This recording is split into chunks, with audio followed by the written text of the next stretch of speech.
Alright, let's formally begin with the class. आज का इंशाल्लाह हमारा ऑब्जेक्टिव है कि हम इंशाल्लाह डिटेल में जो है वो क्वाड्रेटिक्स को कवर करेंगे। डिटेल में तो नहीं कर सकते, बहरहाल इंट्रोडक्शन लेंगे क्वाड्रेटिक्स का। और क्वाड्रेटिक के कई एस्पेक्ट्स हैं, उसमें हम पहला एस्पेक्ट जो है वो डिस्कस करेंगे आज, and that is quadratic expression. सबसे पहला एस्पेक्ट जो क्वाड्रेटिक का है, दैट इज क्वाड्रेटिक एक्सप्रेशन।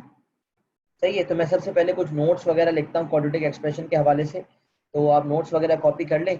उसके बाद इंशाल्लाह उसकी डिटेल में हम गुफ्तगू करेंगे इंशाल्लाह। सही है भाई।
अच्छा बेटा, सबसे पहली चीज जो क्वाड्रेटिक्स में हमें समझनी है वो है क्वाड्रेटिक एक्सप्रेशन। क्वाड्रेटिक एक्सप्रेशन क्या होता है? तो इक्वेशन में और एक्सप्रेशन में हमें फर्क पता होना चाहिए कि अगर इक्वल्स टू जीरो नहीं है तो एक्सप्रेशन है, और इक्वल्स टू जीरो है तो इक्वेशन है। जैसे यहाँ अगर मुझे सिर्फ A x square plus B x plus C लिखा हुआ नजर आ रहा है, या y equals to A x square plus B x plus C लिखा हुआ नजर आ रहा है, तो ये एक्सप्रेशन है। और अगर A x square plus B x plus C is equal to zero लिखा हुआ नजर आएगा तो वो इक्वेशन होगा।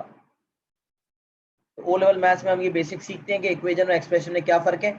एक्सप्रेशंस जो है वो फैक्टराइज होते हैं और हमें फैक्टर्स मिलते हैं, और इक्वेशन जो है वो सॉल्व होते हैं और हमें रूट्स मिलते हैं। तो इक्वेशन वाली कैटेगरी हमारी अगली कैटेगरी होगी इंशाल्लाह, उस पर हम ज़्यादा डिटेल में नहीं जाते इस वक्त। इस वक्त हमारा जो मेन फोकस है that is on quadratic expressions. तो सबसे पहली चीज, क्वाड्रेटिक एक्सप्रेशन हम किसे कहते हैं? ऐसा एक्सप्रेशन क्वाड्रेटिक होता है जिसमें मैक्सिमम पावर ऑफ टू जो है, मैक्सिमम पावर ऑफ एक्स जो है वो टू हो। अगर एक्स यानी कि वेरिएबल की मैक्सिमम पावर वन होगी तो linear, maximum power of the variable two होगी तो quadratic, maximum power of the variable three होगी तो क्यूबिक। तो बहरहाल हमें आज जो डिस्कस करना है वो एक ऐसा क्वाड्रेटिक, ऐसा डिस्कस करना है एक्सप्रेशन जो क्वाड्रेटिक एक्सप्रेशन है जिसमें maximum power of X two है। अच्छा, सबसे पहली चीज, जो ओरिजिनल फॉर्म है क्वाड्रेटिक एक्सप्रेशन की वो क्या है? A x square plus B x plus C. हमने ओ लेवल मैथमेटिक्स में क्वाड्रेटिक फॉर्मूला भी पढ़ा है, तो हम ये फॉर्म पहले भी देख चुके हैं कि एक्स स्क्वायर का जो कोएफिशिएंट है उसे ए कहते हैं, एक्स का जो कोएफिशिएंट है उसे बी कहते हैं, और जो विदाउट एक्स है उसे सी कहते हैं। क्वाड्रेटिक फॉर्मूला जो हम पढ़ते थे मैथ्स में, पढ़ते हैं in fact, minus B plus minus root of B square minus four C upon two ए।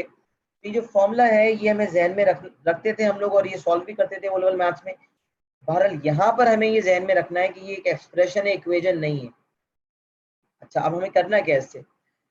तो एक क्वाड्रेटिक एक्सप्रेशन का शेप कैसा होता है, सबसे पहले तो ये आप समझ लें। क्वाड्रेटिक एक्सप्रेशन का शेप, दो पॉसिबिलिटीज होती हैं, या तो इस तरह का शेप होता है या इस तरह का शेप होता है। मतलब यह मिनिमम शेप होता है, ग्रिड को छोड़ें, मैं ऐसे ही बता देता हूँ। यह हैप्पी फेस होता है, ये शेप होता है, या ये शेप होता है, दोनों में से कोई एक फेस होता है। ये जो फेस होता है ना, ये हैप्पी फेस से इससे लिंक करें या मिनिमम पॉइंट इसे कह लें। मैं हैप्पी और सैड की स्टोरी तो अभी सुनाता हूँ, अभी तो ये समझ लें कि या तो एक क्वाड्रेटिक कर्व का मिनिमम पॉइंट होता है या एक क्वाड्रेटिक कर्व का मैक्सिमम पॉइंट होता है। सही है ना? क्वाड्रेटिक कर्व की अगर हम बात करें ना, दो शेप्स होते हैं, मिनिमम पॉइंट वाला कर्व होता है या मैक्सिमम पॉइंट वाला। इसके अलावा कोई तीसरा शेप क्वाड्रेटिक में एग्जिस्ट नहीं करता। यही दो शेप्स आपको नजर आएंगे क्वाड्रेटिक ग्राफ्स के। अब सवाल ये पैदा होता है कि क्वाड्रेटिक एक्सप्रेशन को देखकर मैं ये कैसे बता सकता हूं कि इसका मिनिमम पॉइंट होगा या मैक्सिमम। तो अगला हमारा इंपॉर्टेंट क्वेश्चन है वो ये कि क्वाड्रेटिक एक्सप्रेशन को देखकर हम कैसे डिटरमिन कर सकते हैं कि क्या इसका मिनिमम पॉइंट होगा या मैक्सिमम पॉइंट। तो नेचर डिटरमिन करने के लिए वैल्यू ऑफ ए इस्तेमाल होती है, और वैल्यू ऑफ ए क्या है? What is value of A? It is the coefficient of x square. X square का कोएफिशिएंट हमें बताता है कि एक क्वाड्रेटिक कर्व का जो नेचर है वो मिनिमम है या मैक्सिमम। ये जो मिनिमम पॉइंट या मैक्सिमम पॉइंट है ना, ये दरअसल नेचर ऑफ द कर्व कहलाता है। नेचर ऑफ द कर्व,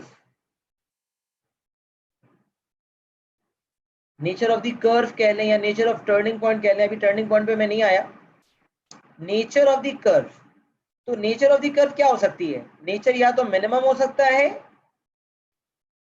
या मैक्सिमम हो सकता है।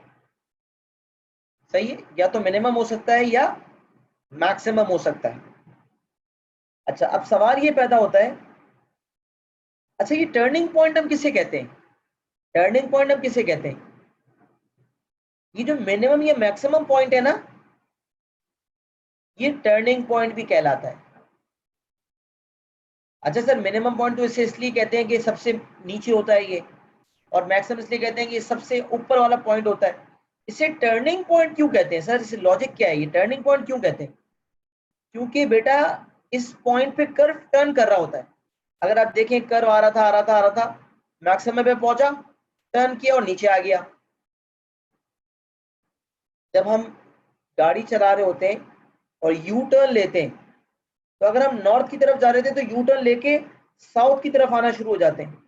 अगर हम राइट जा रहे थे, यू टर्न लेके लेफ्ट की तरफ जाना शुरू हो जाएंगे। तो टर्न करने के बाद डायरेक्शन चेंज हो जाता है। तो बिल्कुल यही सूरत हाल कर्व की होती है कि जब मिनिमम या मैक्सिमम पॉइंट आता है ना, तो उस पॉइंट पे ग्राफ टर्न हो जाता है।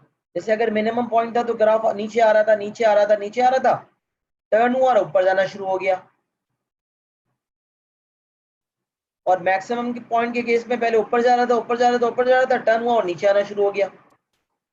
तो क्योंकि मिनिमम या मैक्सिमम पॉइंट पे कर्व टर्न कर जाता है, इसीलिए इन मिनिमम मैक्सिमम पॉइंट को हम टर्निंग पॉइंट भी कहते हैं। तो एक कर्व का टर्निंग पॉइंट या तो मिनिमम होता है या मैक्सिमम, है ना? एक कर्व का टर्निंग पॉइंट या तो मिनिमम होगा या मैक्सिमम।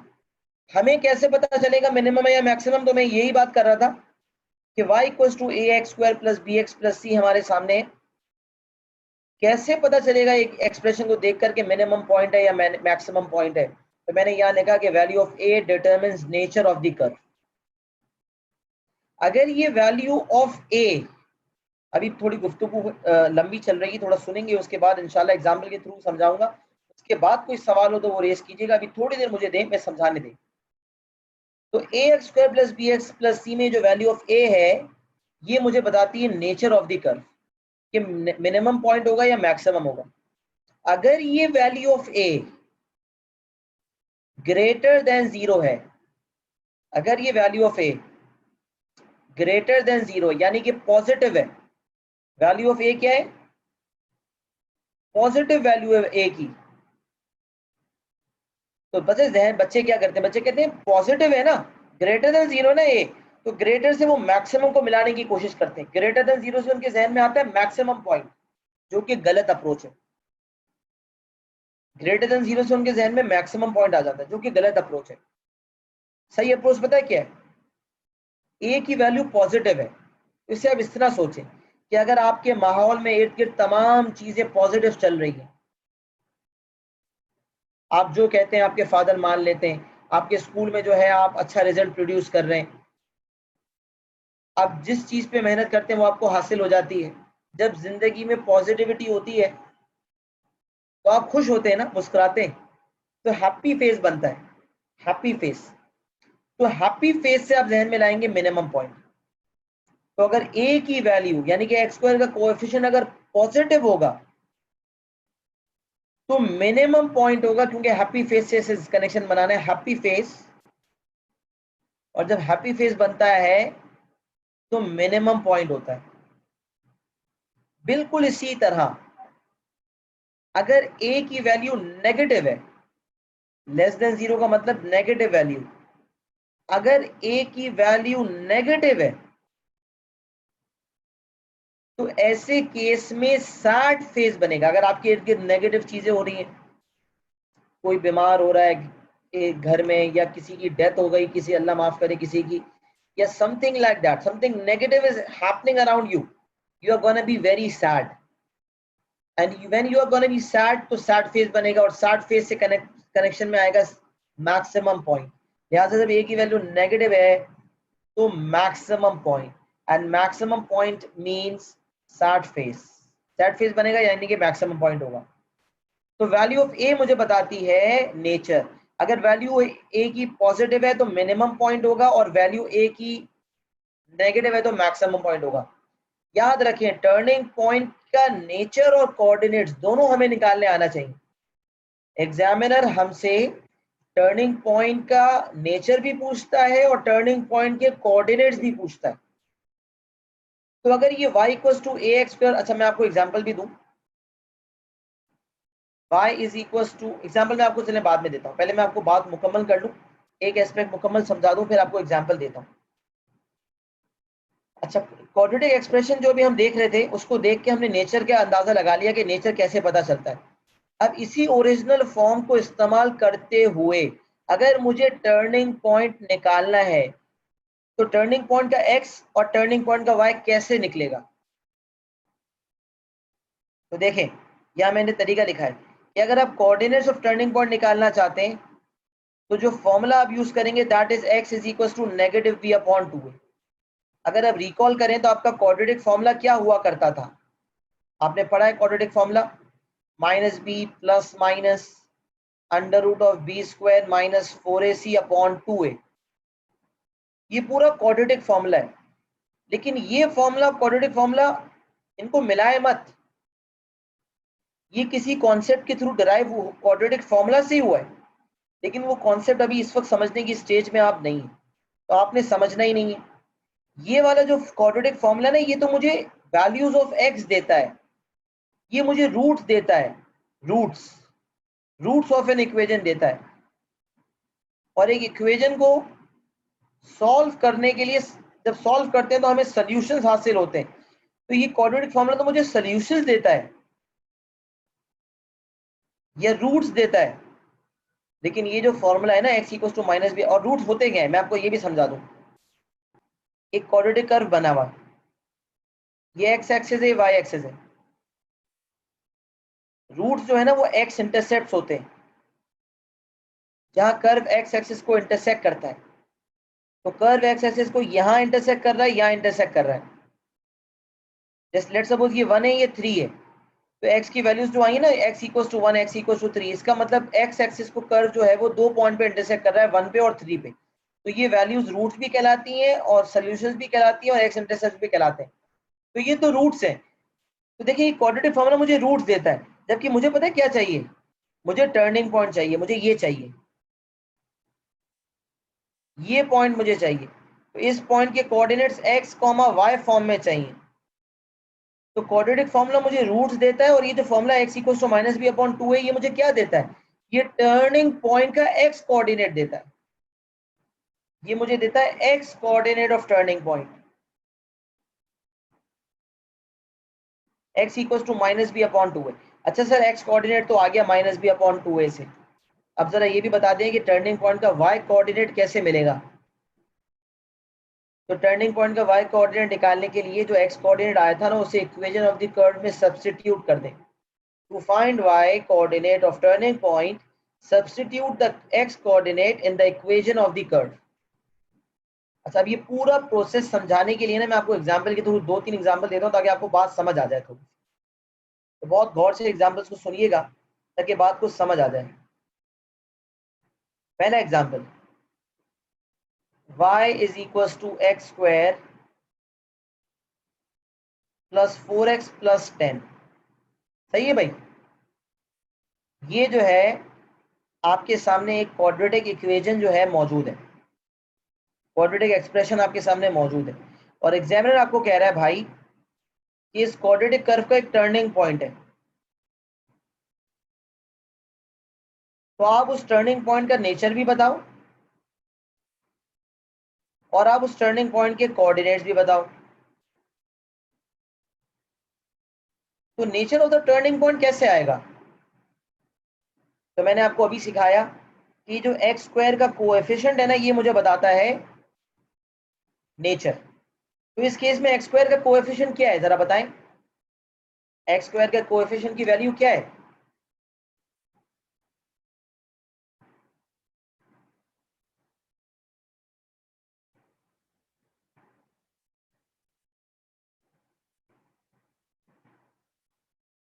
इस केस में एक्स स्क्वायर के कोएफिशिएंट की वैल्यू क्या है?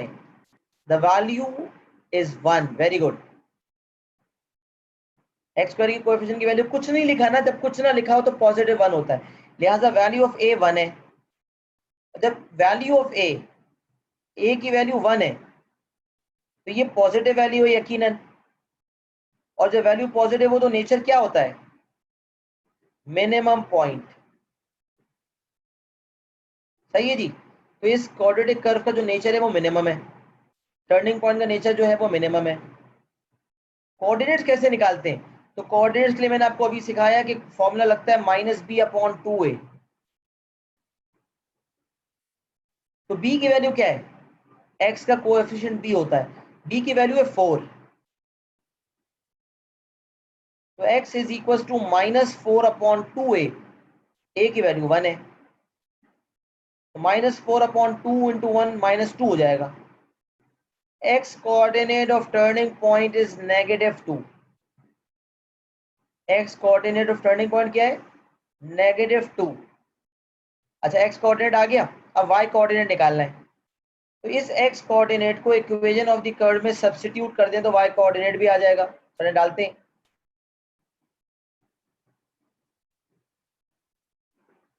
तो y is equal to -2 square plus 4 into -2 plus 10। अभी आप कैलकुलेटर से कैलकुलेट करेंगे तो आपको पता चल जाएगा। हम मैनुअली कर देते हैं, 4 - 8 प्लस 10, 10 - 8 होता है 2, 2 + 4 होता है 6, y की वैल्यू हो गई 6।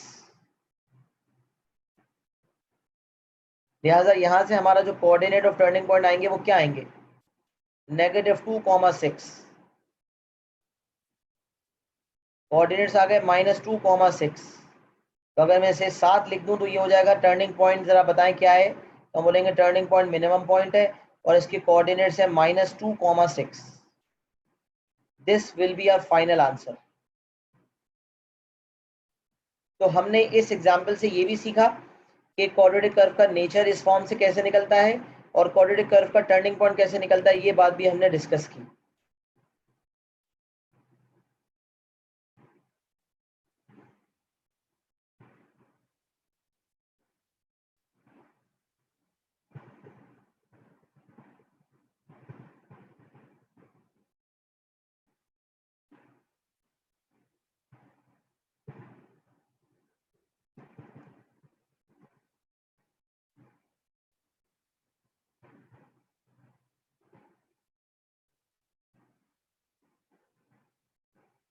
चलिए इसका एक और एग्जाम्पल देखते हैं ताकि बात और वाजे हो जाए। y is equal to -2x² -6x plus 3। सही है। एग्जामिनर कह रहा है भाई टर्निंग पॉइंट के कोऑर्डिनेट्स और नेचर बताओ। तो सबसे पहले निकालते हैं नेचर। सबसे पहले निकालते हैं नेचर। तो नेचर के लिए x² का कोएफिशिएंट वैल्यू ऑफ a वो क्या है, -2। लिहाजा ये लेसर देन 0 है, लिहाजा नेचर हो जाएगा मैक्सिमम पॉइंट। फिर आते हैं कोऑर्डिनेट्स पे। x is equal to -b/2a। तो माइनस b की वैल्यू -6 है अपॉन 2a, a की वैल्यू -2 है, -6 +6 अपॉन -4, सिंप्लीफाई होकर हो जाएगा -3/2। x आ गया -3/2। टर्निंग पॉइंट का y कोऑर्डिनेट निकालना है, इक्वेशन ऑफ द कर्व में सब्स्टिट्यूट कर दें। y equals to -2 -3/2 whole square -6 into -3/2 plus 3। अब कैलकुलेटर उठाएं और आंसर निकाल लें।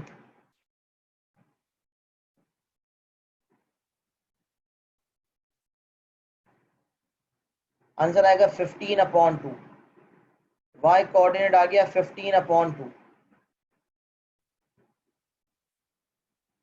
लिहाजा हमारा मिनिमम पॉइंट हो गया, मैक्सिमम पॉइंट हो गया, और मैक्सिमम पॉइंट के कोऑर्डिनेट्स हो गए -3/2 15/2।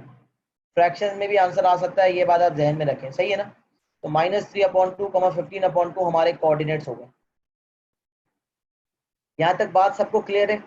और क्लियर है तो दोनों एग्जाम्पल जरा कॉपी कर लें फटाफट। 2-3 मिनट दे रहा हूँ, उसके बाद मैं आगे बढ़ता हूँ इंशाल्लाह।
अच्छा जी, ये आपने nature of the turning point तक बात समझ में आ गई, लिख भी लिया आप लोगों ने,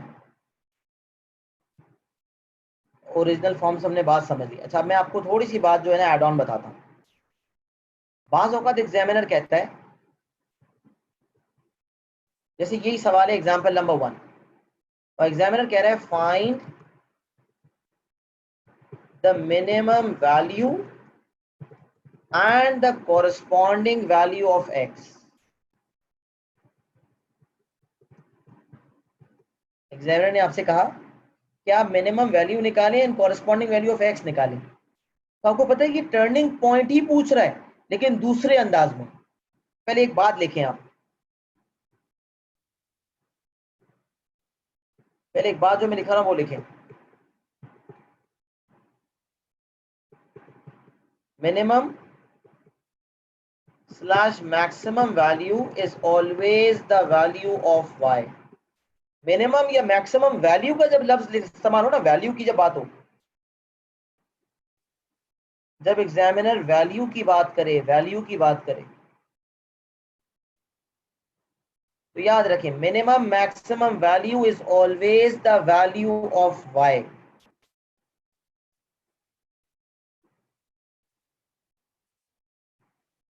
तो एग्जामिनर कह रहा है find the minimum maximum value and the corresponding value of x। तो आपको पता है वो क्या कर रहा है, वो यही मिनिमम पॉइंट मांग रहा है, लेकिन दो हिस्सों में। तो आपके मिनिमम पॉइंट के कोऑर्डिनेट्स आए थे -2,6। तो अगर एग्जामिनर कह रहा है मिनिमम वैल्यू बताओ, इस सवाल में एग्जाम्पल नंबर 1 में एग्जामिनर कह रहा है मिनिमम वैल्यू बताओ, तो मैं कहूंगा मिनिमम वैल्यू इज 6।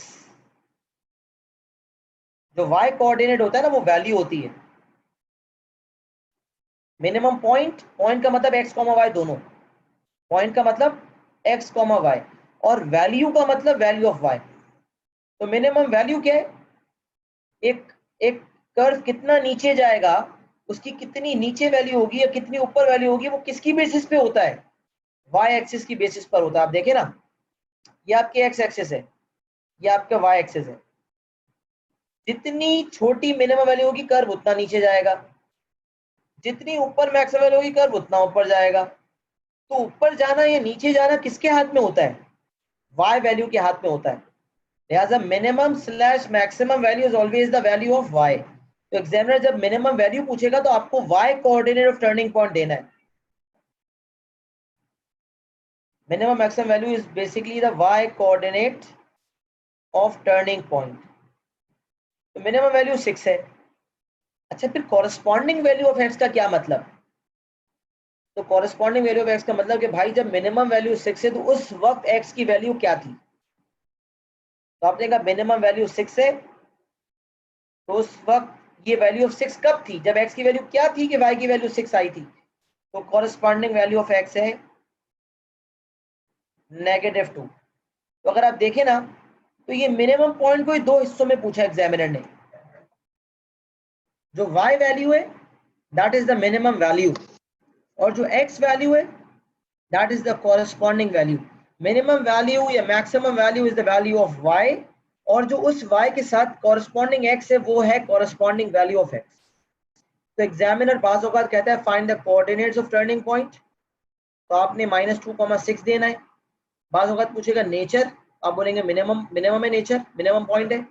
और बाज़ औक़ात इस मिनिमम पॉइंट को दो हिस्सों में पूछता है, कहता है find the minimum value of y, sorry y तो लिखता भी नहीं है, find the minimum value of the curve and the corresponding value of x। तो मिनिमम वैल्यू होगी 6 और कॉरेस्पॉन्डिंग वैल्यू इस केस में होगी -2। और ये मैक्सिमम पॉइंट वाला केस है एग्जांपल नंबर 2। यहाँ एग्जामिनर पूछेगा find the maximum value of the curve and the corresponding value of x।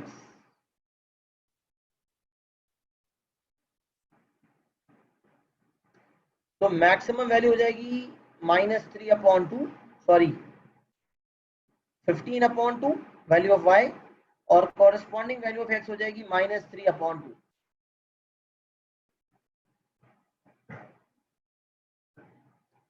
सही है जी, ये बात भी आप यकीनन अपने एग्जाम्पल में ऐड करते हैं फटाफट, ताकि हम अगले एस्पेक्ट की तरफ बढ़ें।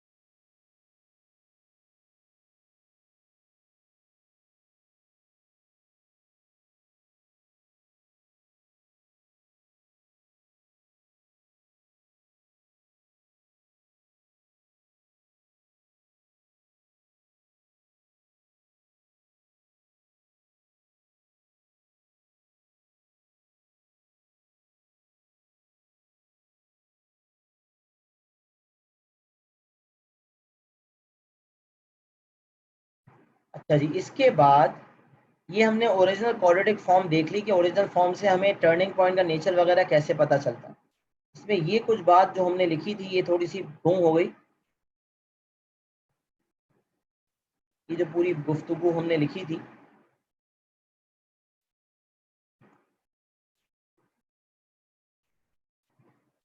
इसे हम वापस लिखते हैं। यहाँ पर कॉपी पेस्ट कर देता हूँ मैं इसे, ताकि मैं आपको थोड़ा समझा सकूँ।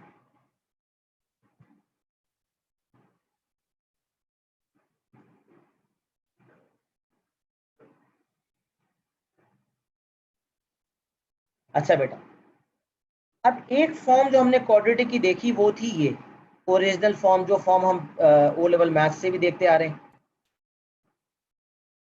और एक फॉर्म है कंप्लीटेड स्क्वायर फॉर्म। ये जो फॉर्म आपको नजर आ रही है A X plus B whole square plus C वाली, ये कहलाती है completed square form. Completed square form में कैसे कन्वर्ट करना है ये एक दूसरा टास्क है जो अभी हम थोड़ी देर बाद सीखेंगे। सबसे पहला टास्क ये कि इस फॉर्म को पढ़ना कैसे है। अगर एग्जामिनर मुझे इक्वेशन इस फॉर्म में देता है, ये जो फॉर्म को नजर आ रही है, तो इससे नेचर कैसे निकालना है ये हम सीख लिया हमने वैल्यू ऑफ ए से। इससे टर्निंग पॉइंट के कोऑर्डिनेट्स कैसे निकालने हैं ये भी हमने सीख लिया। अच्छा, इस फॉर्म से इस फॉर्म में कैसे लाना है ये हम थोड़ी देर बाद सीखेंगे। अभी हमें ये पता चलना चाहिए कि ये जो फॉर्म है y equals to A X plus B whole square plus C, ये कौन सी फॉर्म है जिसमें होल ब्रैकेट है, ब्रैकेट के अंदर दो टर्म्स आपस में प्लस हो रहे हैं और होल पावर है 2, होल स्क्वायर लगा हुआ है। ये जो फॉर्म है जिसमें x एक दफा नजर आ रहा होता है, देखें यहाँ ओरिजिनल फॉर्म में एक्स स्क्वायर है, एक्स वाला टर्म है, 2x दो दफा नजर आ रहा है, यहाँ x एक ही दफा नजर आ रहा है क्योंकि यही फॉर्म कन्वर्ट होकर इस फॉर्म में आ गई। तो ये क्वाड्रेटिक एक्सप्रेशन की कंप्लीटेड स्क्वायर फॉर्म है। इस फॉर्म को कैसे पढ़ना है? अगर एग्जामिनर मेरे सामने ये फॉर्म मुझे दे दे तो मैं इसे कैसे पढ़ूंगा?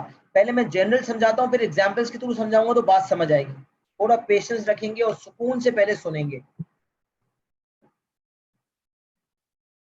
Completed square form, A bracket X plus B whole square plus C. अब टर्निंग पॉइंट, एग्जामिनर मुझे इस फॉर्म को पढ़ना हमें आना चाहिए। एग्जामिनर इस फॉर्म से मुझसे क्या पूछता है?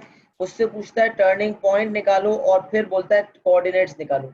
सर, जब नेचर और कोऑर्डिनेट्स हमें चाहिए, टर्निंग पॉइंट का नेचर चाहिए और टर्निंग पॉइंट के कोऑर्डिनेट्स हमें चाहिए, तो ओरिजिनल फॉर्म से भी तो हम कर सकते हैं, हम इस फॉर्म में क्यों आए? तो बेटा ये आपके सिलेबस की रिक्वायरमेंट है कि अक्सर सवाल जो क्वाड्रेटिक्स के आते हैं, इनफैक्ट एक और टॉपिक जो इसके बाद फॉलो होगा फंक्शंस, उसके भी जो सवाल आते हैं उसमें पहला पार्ट एग्जामिनर कहता है find the completed square form. ये जो फॉर्म है इस फॉर्म में कन्वर्ट करो। जब इतनी मेहनत करने के बाद उस फॉर्म में हमने कन्वर्ट कर दिया तो फिर डायरेक्ट उसे पढ़ना भी तो आना चाहिए, क्योंकि जब इस फॉर्म में हो जाता है कन्वर्ट तो फिर तो कोऑर्डिनेट्स निकालना चुटकियों का काम है, कोई फॉर्मूला नहीं लगाना, बस खाली पढ़ना है। तो करते कैसे इस फॉर्म में कन्वर्ट है ये हम थोड़ी देर बाद सीखते हैं, पहले पढ़ना सीखें। अच्छा, अब y equal to A X plus B whole square plus C. अब सबसे पहले एक बात समझ लें, ये जो वैल्यू ऑफ a है और ये जो वैल्यू ऑफ a है दे आर सेम।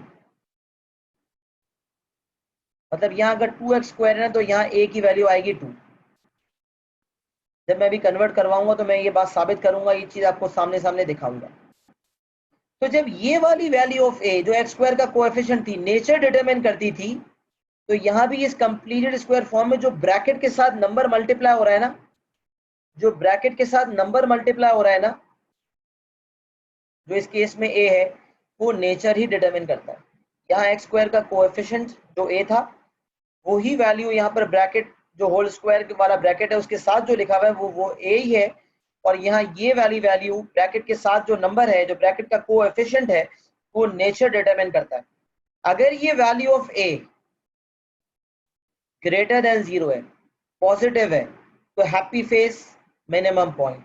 अगर ये वैल्यू ऑफ a नेगेटिव है, लेस देन 0 है, नेगेटिव है, तो सैड फेस मैक्सिमम पॉइंट। आपको याद इसी तरह रखना है, हैप्पी फेस और सैड फेस। तो नेचर का मामला तो हो गया। इस फॉर्म से नेचर कैसे निकालते हैं भाई? ब्रैकेट के साथ जो कोएफिशिएंट है, जो ब्रैकेट के साथ नंबर लिखा हुआ है वो पॉजिटिव है तो मिनिमम होगा, नेगेटिव है तो मैक्सिमम होगा। सवाल, कोऑर्डिनेट्स कैसे निकालते हैं? तो कोऑर्डिनेट्स ऑफ टर्निंग पॉइंट निकालने के लिए, x coordinate of turning point निकालने के लिए, ये जो ब्रैकेट के अंदर आपको फंक्शन नजर आ रहा है ना, उसे कर दे इक्वेट टू 0।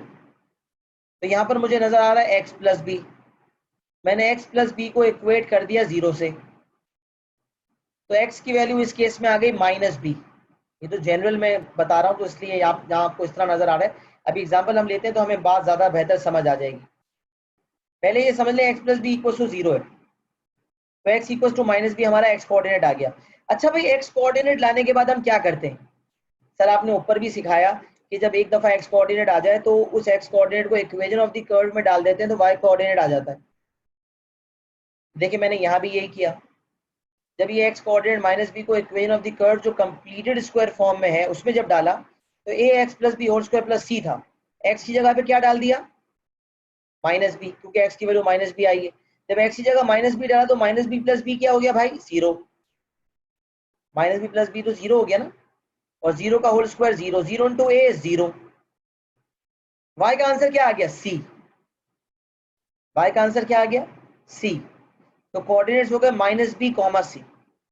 सर ये इतनी लंबी क्यों की? माइनस बी डाल के दिखाना जरूरी है? देखिए शॉर्टकट सुने, ये जो एंड में प्लस या माइनस हो रहा होता है ना, ये डायरेक्टली हमारा वाई कोऑर्डिनेट होता है। ये जो एंड में प्लस या माइनस हो रहा होता है ना, ये डायरेक्टली क्या होता है? हमारा वाई कोऑर्डिनेट होता है।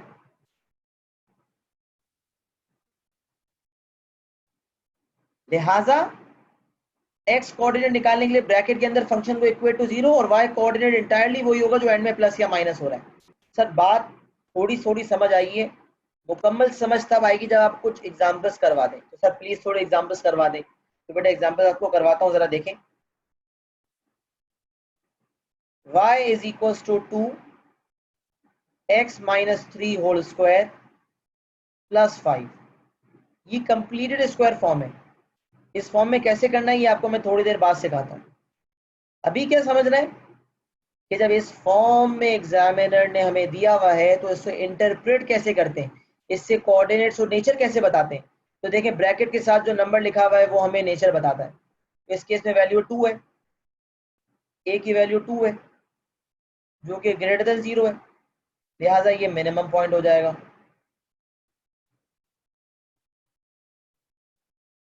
नेचर पता चल गया, कोऑर्डिनेट्स निकालने। तो कोऑर्डिनेट्स निकालने के लिए मैंने क्या बताया, ब्रैकेट के अंदर जो फंक्शन है जो इस केस में x माइनस 3 है उससे क्या कर दें, उससे इक्वेट टू 0 कर दें। तो x minus 3 is equal to 0। तो यहां से x की वैल्यू आ गई, x इज इक्वल टू 3। अच्छा x इक्वल टू 3 को जब कर्व की इक्वेशन में डालेंगे तो 3 माइनस 3 0, 0 का स्क्वायर 0 इंटू 2 0, एंड में क्या बचेगा 5। तो मैंने आपसे यही कहा जो एंड में प्लस या माइनस हो रहा होता है, this is what, this is the y coordinate of turning point. तो यहाँ y की वैल्यू क्या हो जाएगी, डायरेक्टली 5। x आ गया 3, y आ गया 5, कोऑर्डिनेट्स हो गए 3,5। मुकम्मल बात, कोऑर्डिनेट्स 3,5 और पॉइंट है मिनिमम पॉइंट जिसकी कोऑर्डिनेट्स है 3,5। एग्जामिनर बोलता है मिनिमम वैल्यू बताओ, मिनिमम वैल्यू है 5, value of y is the minimum value, and corresponding value बताओ। तो कॉरेस्पॉन्डिंग वैल्यू ऑफ x है 3, value of y is the minimum maximum value and the corresponding value of x is in this case is 3। सही है, एक example ये हो गया। चलो दूसरा एग्जांपल देखें। y is equals to 8 minus x plus 3 x, बल्कि छोड़े से 8 minus 2x minus 1 whole square. सही है, ये दिया हुआ है। क्या करें सर, ये फॉर्म थोड़ी अलग सी लग रही है, कुछ बदली बदली सी लग रही है। तो पहले इससे जान पहचान वाली फॉर्म में कन्वर्ट कर दें, मतलब थोड़ा हेरा फेरी कर दें। ये हो जाएगा minus 2x minus 1 whole square, और ये जो प्लस 8 है, जब साइन हमेशा पीछे होती है, ये प्लस 8 को एंड में कर दें। तो ये हो गया माइनस 2x -1 होल स्क्वायर +8, ये माइनस तो ब्रैकेट के बाहर है और यकीनन माइनस ब्रैकेट के अंदर मल्टीप्लाई नहीं हो सकता क्योंकि ऊपर स्क्वायर लगा हुआ है। बच्चे कॉन्सेप्चुअल ब्लंडर मारते हैं, माइनस को मल्टीप्लाई करवा देते हैं, अंदर वाले को -2x + 1 कर देंगे। कॉन्सेप्चुअल ब्लंडर ना मारें, ये माइनस मल्टीप्लाई ब्रैकेट से नहीं हो सकता क्योंकि ऊपर स्क्वायर है। जब तक कि स्क्वायर खुलेगा नहीं, एक्सपेंशन नहीं होगी, जब तक मल्टीप्लाई नहीं हो सकता। अच्छा, अब सवाल ये पैदा होता है कि क्या करें, क्या होगा। तो जरा मुझे सब पार्टिसिपेशन करें, मुझे बताएं कि इसका नेचर क्या है और इसके कोऑर्डिनेट्स क्या है। जल्दी फटाफट बता दें, इतना टाइम नहीं है हमारे पास।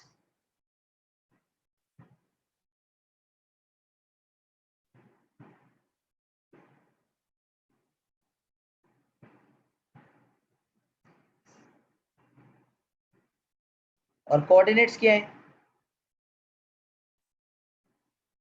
वेरी गुड, जबरदस्त। इस माइनस ने हमें बताया कि इसका नेचर है मैक्सिमम, मैक्सिमम पॉइंट है। और एक्स कोऑर्डिनेट होगा 2x - 1 = 0। एक्स कोऑर्डिनेट हो जाएगा हाफ, और ये जो एंड में प्लस माइनस हो रहा होता है ये वाई कोऑर्डिनेट है। लिहाजा मैक्सिमम पॉइंट के कोऑर्डिनेट्स हो गए 1/2, 8।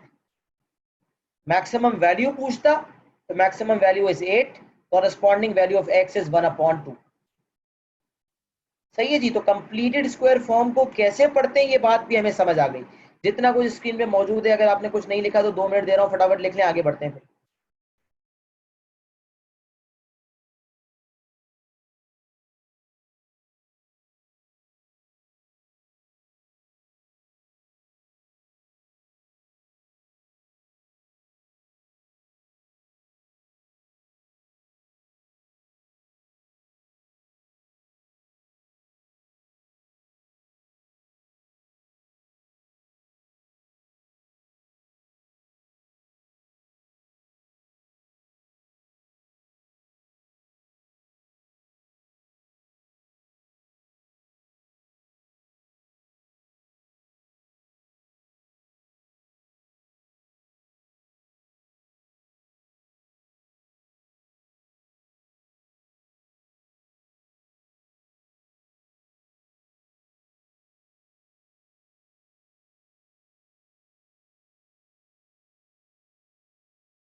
अच्छा बेटा, हमने ओरिजिनल जो फॉर्म होती है क्वाड्रेटिक एक्सप्रेशन की, उसके जरिए भी नेचर और टर्निंग पॉइंट निकालना सीख लिया। नेचर और टर्निंग पॉइंट के कोऑर्डिनेट्स निकालना सीख लिए। और उसके बाद जो कंप्लीटेड स्क्वायर फॉर्म होती है उसके जरिए भी नेचर और टर्निंग पॉइंट के कोऑर्डिनेट्स निकालना सीख लिया। अब हमें ये देखना है कि कर्व कैसे कन्वर्ट होता है। How to convert into completed square form. अच्छा बेटा, कन्वर्ट करने के हमारे पास कई तरीके हैं। कंप्लीटेड स्क्वायर फॉर्म में कन्वर्ट करने के हमारे पास कई तरीके हैं। एक तो कंप्लीटेड स्क्वायर मेथड है, फिर एक और मेथड है, और फिर कंपेयरिंग कोएफिशिएंट मेथड है। बताने को मैं सब मेथड बता सकता हूँ, लेकिन एक्सपीरियंस ने ये बताया कि इतने मेथड सिखाने के बाद एंड में तकरीबन स्टूडेंट जो मेथड अडॉप्ट कर रहे होते हैं वो कंपेयरिंग वाला कर रहे होते हैं और सब भूल जाते हैं, कंफ्यूजन अलग होती है, सवालात अलग पूछते हैं। तो मैं सबसे आसान मेथड बताऊंगा जो है कंपेयरिंग कोएफिशिएंट मेथड। सही, तो we will be using comparing coefficient method to convert. सही है। अच्छा, अभी मेथड कैसे लगता है, तो एग्जामिनर जब भी, सर क्या एग्जामिनर कभी बोलेगा कि इस मेथड के थ्रू कन्वर्ट करो? नहीं, एग्जामिनर ये कभी नहीं बोलता। एग्जामिनर बोलता है मुझे ये फॉर्म चाहिए, बस मुझे ये फॉर्म चाहिए। तो जब वो फॉर्म हमें हासिल करनी है, तो वो फॉर्म हासिल करने के कई तरीके हैं। हम जो भी मेथड अडॉप्ट करें, तो हम आसान तरीन मेथड सीख रहे हैं। एग्जामिनर ने कहा भाई, हम इनफैक्ट ऊपर से एक दो एग्जाम्पल्स देख लेते हैं। जैसे हमारा ऊपर पहला एग्जाम्पल था x square plus 4x plus 10। तो मैंने कहा भाई एक एग्जाम्पल है, y equals to x square plus 4x plus 10। Examiner कह रहा है इसे कन्वर्ट करो इस फॉर्म में। वो लिखेगा convert the equation of the curve या convert y in the form ax plus b whole square plus c where a b and c are constants to be found, where a b and c are constants to be found। तो हम पता क्या करेंगे, हम एक तरफ रखेंगे x square plus 4x plus 10 और दूसरी तरफ रखेंगे A X plus B whole square plus C.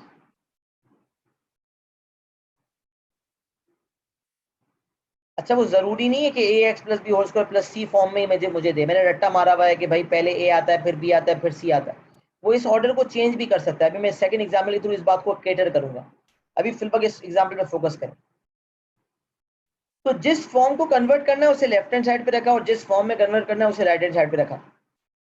अब A X plus B whole square plus C form में करना है ना, तो इस फॉर्म को पहले खोल लें ताकि ए बी और सी की वैल्यूज आ जाए। तो इसे खोलते हैं, ए अपनी जगह रखा, X plus B whole square को खोलें, X square plus 2bx plus B square plus C. याद रखें X plus B whole square identity से खुला, क्योंकि हमें पता है कि A plus B whole square की एक्सपेंशन होती है A square plus 2ab plus B square. और अगर ये X minus B whole square होता तो इस तरह खुलता, A minus B whole square is a square minus 2ab plus B square. अच्छा, अब हमें इसे एक्सपैंड किया, ये हो जाएगा A x square plus 2abx plus A B square plus C. अच्छा, अब हम करेंगे comparing coefficient. We will write comparing coefficients. नहीं भी लिखे तो कोई मसला नहीं है, बहरहाल मैं तो ऐसे ही समझाने के लिए लिख दिया। सबसे पहले कंपेयर करेंगे एक्स स्क्वायर को। अब देखें एक्स स्क्वायर का कोएफिशिएंट यहाँ पर क्या है, ए, और यहाँ पर एक्स स्क्वायर का कोएफिशिएंट कुछ नहीं लिखा तो क्या है, 1। इसका मतलब ए की वैल्यू क्या आ गई, 1। अच्छा, फिर एक्स को कंपेयर करें, एक्स का कोएफिशिएंट, ये एक्स का कोएफिशिएंट लिखा हुआ है 2ab और यहाँ एक्स का कोएफिशिएंट लिखा हुआ है 4। तो हमने कहा 2ab इज इक्वल टू 4। ए की जगह 1, क्योंकि ए की वैल्यू तो आ चुकी थी यहाँ से। तो यहाँ से हमारा बी का जो आंसर आएगा दैट वुड बी 2। और फिर फाइनली एक्स पावर 0 को कंपेयर कर लें। एक्स पावर 0 का क्या मतलब, कांस्टेंट टर्म जो विदाउट एक्स है। एक्स पावर 0 का मतलब ऐसा टर्म जो विदाउट एक्स है। तो देखिए राइट हैंड साइड पे विदाउट एक्स वाला टर्म क्या है, ए बी स्क्वायर प्लस सी, और लेफ्ट हैंड साइड पे विदाउट एक्स वाला टर्म है 10, a B square plus c equal to 10। A की वैल्यू मुझे पता है 1, बी की वैल्यू है 2, तो यहाँ से c की वैल्यू आ जाएगी, तो 1 इंटू 2 स्क्वायर 4 हो गया, c equal to 10 minus 4 6। a की वैल्यू आ गई 1, b की वैल्यू आ गई 2, c की वैल्यू आ गई 6। अच्छा फिर इन वैल्यूज को वापस डालना भी है, a की जगह 1 रख दें, b की जगह रख दें +2 और c की जगह रख दें 6। अच्छा 1 लिखने की जरूरत नहीं है, तो मैंने समझाने के लिए लिख दिया। आप इस तरह नहीं लिखेंगे, आप इसी तरह लिखेंगे x + 2 होल स्क्वायर +6। अच्छा अभी कंप्लीट स्क्वायर फॉर्म आ गई। ये पार्ट 1 था एक सवाल का। पार्ट 2 में कहता है determine the nature and find the coordinates of the turning point. Find the coordinates of the turning point and determine it's nature. तो कोऑर्डिनेट्स हो जाएंगे x + 2 = 0 -2, 6 और ब्रैकेट के साथ कुछ नहीं लिखा हुआ, इसका मतलब पॉजिटिव 1 है, which is positive. Positive means happy face, minimum point. तो minimum point and coordinates -2, 6। अगर आप देखें ये x² + 4x + 10 का मैंने डायरेक्ट भी ऊपर निकाला था। देखें x² + 4x + 10, इसको हमने -b/2 से किया था। हमारे कोऑर्डिनेट्स ये आए थे, मिनिमम पॉइंट -2, 6। तो डायरेक्ट निकालना चाहें डायरेक्ट निकाल सकते हैं, कंप्लीटेड स्क्वायर फॉर्म में करके फिर निकालना चाहें तो भी कर सकते हैं। अगर एग्जामिनर पहले पार्ट में कंप्लीटेड स्क्वायर फॉर्म नहीं निकलवाता, अगर एग्जामिनर पहले पार्ट में कंप्लीटेड स्क्वायर फॉर्म नहीं निकलवाता और डायरेक्टली पूछता है टर्निंग पॉइंट निकालो, तो आप ऊपर वाले मेथड से कर सकते हैं। डायरेक्टली x = -b/2a लगाया और कोऑर्डिनेट्स का x आ गया और y आ गया। लेकिन अगर एग्जामिनर पहले पार्ट में कहता है कंप्लीटेड स्क्वायर फॉर्म में निकालो और अगले पार्ट में कहता है कि अब हेंस भी लिखता है, hence find the coordinates of turning point, तो हेंस का मतलब यही है कि भाई आपने जो ऊपर काम किया है, जो आपने कंप्लीट स्क्वायर फॉर्म हासिल की, उसी को पढ़ना है और पढ़ के आंसर देना है। तो अगर आपको एग्जामिनर ने कंप्लीट स्क्वायर फॉर्म में करवा दिया है कन्वर्ट, तो अब आपने उसको पढ़ना आना चाहिए। और अगर एग्जामिनर ने टर्निंग पॉइंट के कोऑर्डिनेट्स डायरेक्ट मांगे, तो फिर कंप्लीटेड स्क्वायर फॉर्म में लाने की कोई जरूरत नहीं है, डायरेक्ट भी कोऑर्डिनेट्स आप दे सकते हैं on the basis of given equation और -b/2a वाला फॉर्मूला जो आपको मैंने समझा दिया।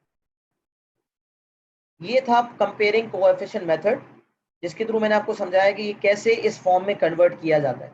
इस एग्जाम्पल को कॉपी करने तो जरा मुझे फटाफट बताएं, तो मैं आपको कुछ और बातें बताना चाहता हूँ, जिसके बाद इंशाल्लाह फिर बहुत जल्द क्लास खत्म कर देंगे।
अच्छा बेटा, अब एक और एग्जाम्पल करवा दो, जिसके बाद हमारा ये काम कन्वर्ट हो जाएगा। मैं कुछ बताना चाह रहा था, वो क्या है बात, तो सुने जरा।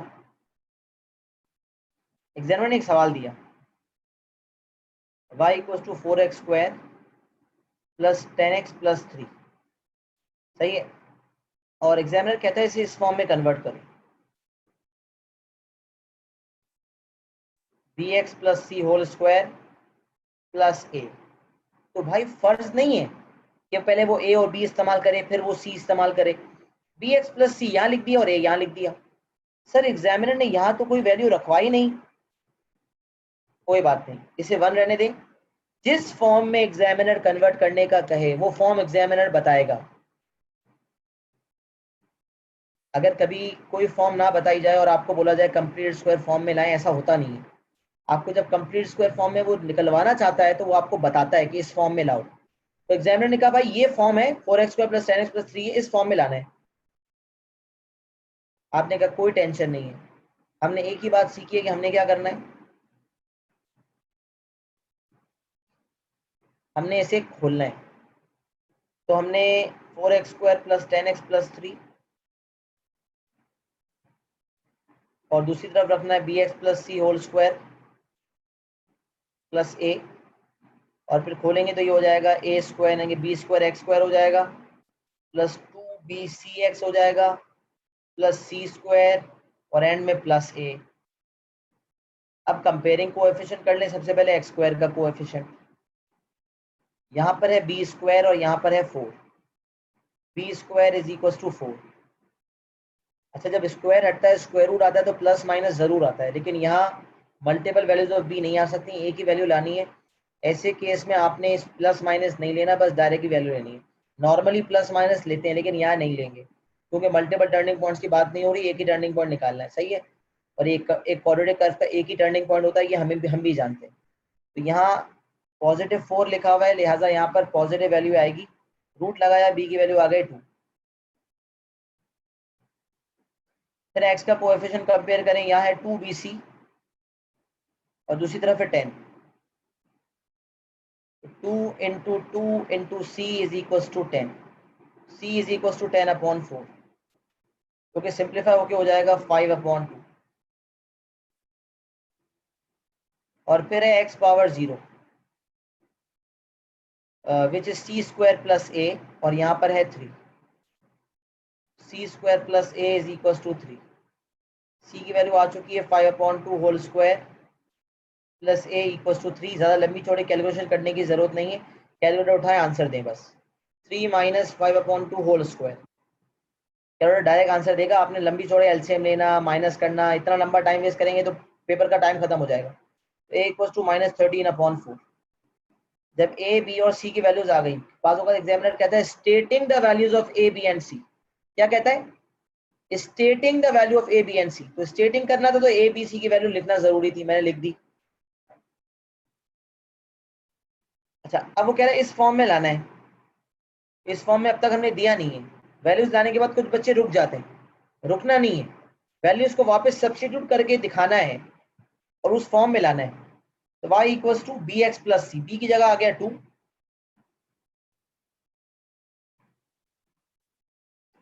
प्लस सी, सी की जगह आ गया 5/2 होल स्क्वायर और प्लस ए है और ए की वैल्यू इटसेल्फ जो है वो माइनस है, तो प्लस माइनस 13/4। तो प्लस माइनस तो माइनस हो जाता है। तो मैं लंबा बिला वजह मैंने लंबा किया, स्टेप बढ़ा दिया डिटेल में समझाने के लिए। भारत 2x plus 5/2 whole square minus 13/4। This is the form that we have got. अच्छा, अब नेचर निकालना है इससे। देखिए, ओरिजिनल फॉर्म से जो नेचर आना चाहिए वही कंप्लीट स्क्वायर फॉर्म से आना चाहिए। तो ओरिजिनल फॉर्म में देखें एक्स स्क्वायर का कोएफिशिएंट पॉजिटिव है, एक्स स्क्वायर का कोएफिशिएंट पॉजिटिव है यानी कि मिनिमम पॉइंट। तो यहाँ भी आप देखें ब्रैकेट के साथ जो नंबर लिखा हुआ है दैट इज 1।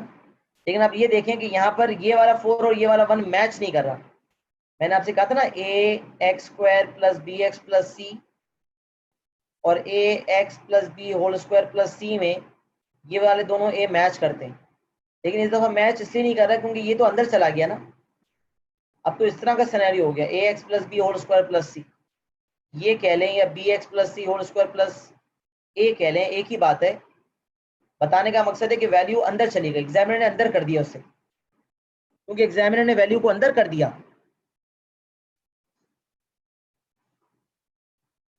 लिहाजा फॉर्म अलग सी नजर आ रही है, इसलिए वैल्यू वो कॉपी पेस्ट नहीं हो रही, वो अंदर चली गई। सही है ना? तो बहरहाल इस पे ज्यादा ना सोचें। ब्रैकेट का कोएफिशिएंट 1 है, लिहाजा मिनिमम पॉइंट, और कोऑर्डिनेट्स निकालने के लिए 2x plus 5/2 equals to 0, 2x is equals to -5/2, 2 को क्रॉस मल्टीप्लाई कर दें, x इक्वल्स टू -5/4, तो x कोऑर्डिनेट हो गया -5/4 और y कोऑर्डिनेट हो गया -13/4, y कोऑर्डिनेट हो गया -13/4, जो कि एज इट इज कॉपी हो जाता है। तो -5/4 comma -13/4, minimum value is -13/4 and the corresponding value of x is -5/4। यहां तक हमने कंप्लीटेड स्क्वायर फॉर्म से नेचर और टर्निंग पॉइंट निकालना भी सीखा, ओरिजिनल फॉर्म से भी नेचर और टर्निंग पॉइंट निकालना सीखा, और ओरिजिनल फॉर्म से इस फॉर्म में कैसे लाना है ये बात भी हमने मुकम्मल तौर पे सीखी। तो भाई कॉन्सेप्ट क्लियर है सबको? हर बात समझ आई है बारीकी से बारीकी? इसकी एक्सप्लेनेशन कुछ अरसा लेगी, 2-3 क्लासेस लेगी, जिसके बाद इंशाल्लाह इसकी एक्सप्लेनेशन मुकम्मल होगी। तो अभी आप लोग सिर्फ लिखते रहें और रिवाइज करके हर क्लास में आइएगा, नेक्स्ट क्लास में भी रिवाइज करके आइएगा जो मैंने समझाया है आज। एक सवाल आया छोटा सा, वो लेते हैं। जी बेटा। जी हमजा, सर आपने मुझे सवाल पूछा है? हाँ सर, इस पॉइंट में हमें मिनिमम पॉइंट कैसे पता चला? इसमें हमारे पास वैल्यू तो नहीं है। कुछ भी नहीं लिखा ना ब्रैकेट के बाहर, कुछ भी नहीं लिखा होता तो क्या होता है? 1 और 1 पॉजिटिव है नेगेटिव है? पॉजिटिव। पॉजिटिव में क्या होता है? Minimum minimum point. पॉइंट। मिल गया ओके। जवाब? अच्छा सर, यहाँ पे अगर कोई दूसरी वैल्यू होती तो हम उसके हिसाब से बताते। बिल्कुल ऐसा ही है। सही। Thank most welcome. सही है बेटा, तो आपका सवाल का जवाब भी आपको मिल गया, और हमने यहाँ तक जो है बात खत्म कर ली। यकीनन आपने कॉपी कर लिया होगा, कॉपी कर लिया बेटा सबने?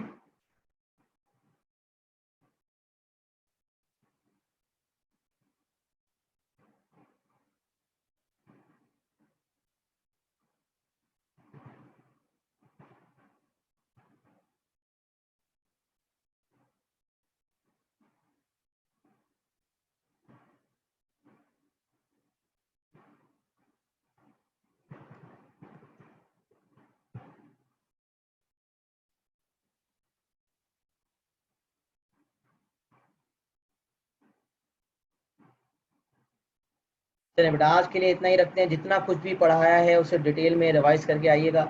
मिलते हैं इंशाल्लाह अगली क्लास में। अपना बहुत ख्याल रखिएगा। अल्लाह हाफ़िज़।